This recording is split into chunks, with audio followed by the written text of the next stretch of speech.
सारा बनाम सहारा से जुड़े हुए हमारे तमाम निवेशकर्तागण और हमारे सभी कर्तव्यज्ञ साथियों का एक बार फिर से अभिनंदन है, स्वागत है। डिबेट का विषय वस्तु है कि कल जो एक वीडियो हमने दिया था कि सहारा के माध्यम से जो कुछ भी आगे होने वाला है उसमें नए चेयरमैन की नियुक्ति और समस्त निवेशकर्ताओं का भुगतान सुनिश्चित होगा, इसमें कोई दो राय नहीं है।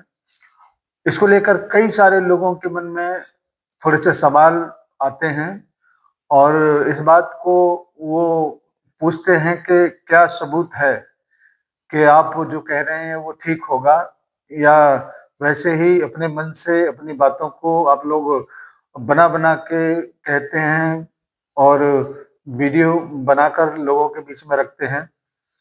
मैं ऐसे सभी साथियों से ये जरूर आग्रह करूंगा कि अगर उनको ये लगता है कि कोई बात सत्य साबित नहीं होती या हो रही है, तो आप लोग से मेरा गुजारिश है कि आप ही थोड़ा सा प्रयत्न करिए और ऐसा प्रयत्न करिए जिससे कि कई सारे लोग जो मौत के मुहाने पर हिम्मत खोने की वजह से खड़े होते हैं उनको हौसला दिया जाए।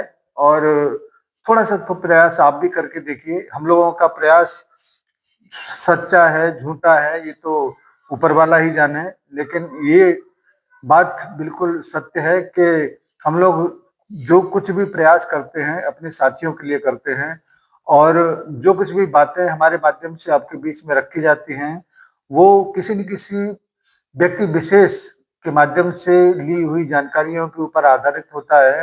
अब उसमें क्या ठीक है क्या नहीं ठीक है ये तो मैं नहीं कह सकता, लेकिन मैं इतना जरूर कहूंगा कि जो कुछ भी हम लोग कहते हैं सुनते हैं अपने साथियों के लिए करते हैं और इसी वजह से आपके बीच में अपनी उपस्थिति दर्ज कराते हैं। साथियों, कुछ चीजें मैं आपके बीच में जरूर रखूंगा इन सभी बातों से संबंधित। क्यों नहीं हो सकता? क्या सहारा बिना चेयरमैन के ही रहेगा? क्या सहारा के निवेशकों का भुगतान नहीं होगा? क्या ये हमेशा विवाद बना रहेगा? क्या सुप्रीम कोर्ट जीवन भर तारीख पर तारीख देता रहेगा? क्या सरकार हमेशा पोर्टल के माध्यम से ही भुगतान कर पाएगी? ये सब बातें हैं जिसके बारे में आपको संज्ञान लेना बहुत जरूरी है। ऐसा कोई विषय वस्तु नहीं या ऐसा कोई विवाद नहीं जिसका कोई अंत न होता हो। ऐसा कोई अंधेरा नहीं जिसका कभी सुबह न होती हो। ऐसी कोई काली रात नहीं जिसका अंत न होता हो। हमेशा हर बुरी चीज का अंत होता है और सहारा जिस गर्दिशों से होकर गुजरता हुआ आज इस मुकाम पर है, इस बुरे दौर का भी अंत निश्चित होगा और सहारा की नई सुबह जरूर होगी। ऐसा कोई कारण नहीं है जिससे ये साबित हो जाए कि नहीं अब सहारा का कुछ होने वाला नहीं है। अगर ऐसा होता तो सरेंडर कर देना सबसे आसान रास्ता इसमें होता, लेकिन सहारा ने आज तक सरेंडर नहीं किया और न ही इस बात को कभी खुलकर कहा है कि हम निवेशकों का भुगतान नहीं करेंगे। वो लगातार इस बात को कहता रहा है, चाहे वो माननीय साराश्री जी के माध्यम से, पेपर के माध्यम से या वीडियो के माध्यम से कहा जाता रहा हो कि हम एक एक निवेशक का भुगतान करने के लिए प्रतिबद्ध हैं और इसी मंशा को लेकर, इसी प्रतिबद्धता को लेकर सहारनीय परिवार सुप्रीम कोर्ट से ही नहीं बल्कि कई ऐसे मोर्चे हैं जिस पर वो आज लोहा ले रहा है और निश्चित रूप से उसका ये संघर्ष व्यर्थ नहीं जाएगा, क्योंकि जब भी जीत की नींव रखी होती है वो संघर्ष से गुजर के ही जाती है और निश्चित है कि आज नहीं तो कल इस संघर्ष की विजय गाथा जरूर लिखी जाएगी। और इन्हीं सारी बातों को लेकर जब हम अपनी बातों को आप लोगों के बीच में रखते हैं तो आपको व्यर्थ लगता होगा, लेकिन हम कभी भी इस बात को नकार नहीं सकते कि जब तक संघर्ष करने वाले जितने भी हमारे शीर्ष प्रबंधन के लोग हैं वो अपनी हिम्मत को बना के रखे हुए हैं, तो हम क्यों पीछे हट जाएं? हम कैसे कह दें कि अब सहारा से कुछ नहीं होगा या सहारा का दरवाजा बंद होने वाला है, जब सुप्रीम कोर्ट ने आज तक इस बात को नहीं कहा कि आप सहारा को बंद करिए और सब कुछ समाप्त कर दीजिए, तो फिर आप कैसे कह सकते हैं कि अब सहारा का कुछ नहीं होगा? इससे तो बढ़िया ये है कि आप लोग यथार्थ के पास ना आए, क्योंकि हम तो निरंतर अपनी बातों को ऐसे ही कहते रहेंगे और इस बात को बड़े ही मजबूती के साथ कहते रहेंगे कि सहारा आज भी है और कल भी था और कल भी रहेगा, क्योंकि संघर्ष की जो नींव साराश्री जी ने रखी थी, उसके अंत की शुरुआत होने जा रही है। नए वर्ष के नए महीने में, यानी कि जनवरी के माह में एक बहुत ही महत्वपूर्ण सुनवाई इसमें होना है, जिसमें आपके सभी दुख दर्द का अंत होना है और सब कुछ सेटअप बना हुआ है, जमीन है, जायदाद है, सब कुछ है, लेकिन उसके ऊपर केवल मोहर लगना बाकी है। और जैसे ही इस पर मोहर लगेगी, आपके अंदर जितनी भी नेगेटिविटी है, जितनी भी नकारात्मकता है, वो निश्चित रूप से समाप्त हो जाएगी। हमारे पास अगर कुछ नहीं है तो नकारात्मकता नहीं है या नेगेटिविटी नहीं है। हम हमेशा पॉजिटिव सोचकर अपने साथियों के बीच पॉजिटिव मैसेज देने का काम करते हैं, क्योंकि सोशल मीडिया है, सभी को कहने का राइट है, अच्छा या बुरा किसी को रोका नहीं जा सकता। इसी इसी प्रकार हमको भी अपनी बातों को कहने से रोका नहीं जा सकता।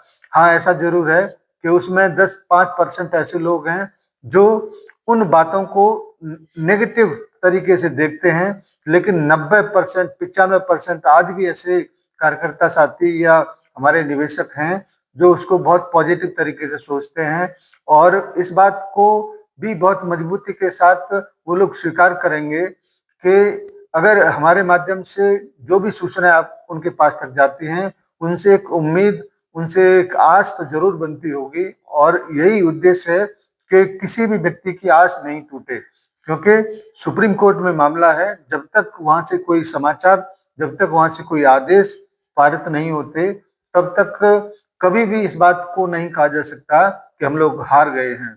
हम लोग हारने के लिए इस लड़ाई को नहीं लड़ रहे हैं, हम लोग एक बड़े व्यापक स्तर पर कई सारे मोर्चों पर इस लड़ाई को लड़ रहे हैं, सोशल मीडिया के माध्यम से, चाहे नेगेटिव लोगों के बीच में रहकर पॉजिटिव की फैलाने की बात की जाए, तो कई सारे ऐसे मोर्चे हैं जिस पर हम लोग लड़ते हैं और फाइट करते हुए मैदान में अपने आप को बनाए हुए हैं। इसीलिए मैं सबसे ये जरूर कहना चाहूंगा कि किसी भी तरीके की नेगेटिविटी अपने दिमाग में लाने से पहले इस बात को जरूर सोच लिया जाए कि जब सुप्रीम कोर्ट ने नहीं कहा कि सहारा बंद कर दी जाए, या सरकार जब कहती है कि सहारा समूह की 4 सोसाइटियों का भुगतान हम करेंगे, पाई पाई का करेंगे, तो फिर हम कैसे मान लें, हम कैसे हार जाएं? ये तो संभव ही नहीं है।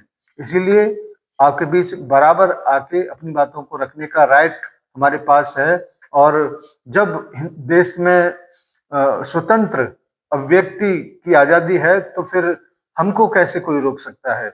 इसीलिए हम न आज रुके हैं, न कल रुकेंगे, न आने वाले समय में रुकेंगे, तब तक जब तक सुप्रीम कोर्ट स्वयं ये आदेश नहीं देता कि सहारा को बंद कर दिया जाए और जब तक सहारा स्वयं ये न कह दे कि भाई अब आपकी कोई जरूरत नहीं है। क्योंकि आज वो थोड़ी सी दिक्कत में है, परेशानी में है, तो आप लोगों को लगता होगा कि मैनेजमेंट नहीं बोल रहा है, लेकिन मैनेजमेंट हर उस हेयरिंग में मौजूद है, हर उस सुप्रीम कोर्ट की डेट में मौजूद है, तो फिर उसकी उपस्थिति इन्हीं सब बातों से प्रेजेंट टाइम पर हो रहा है।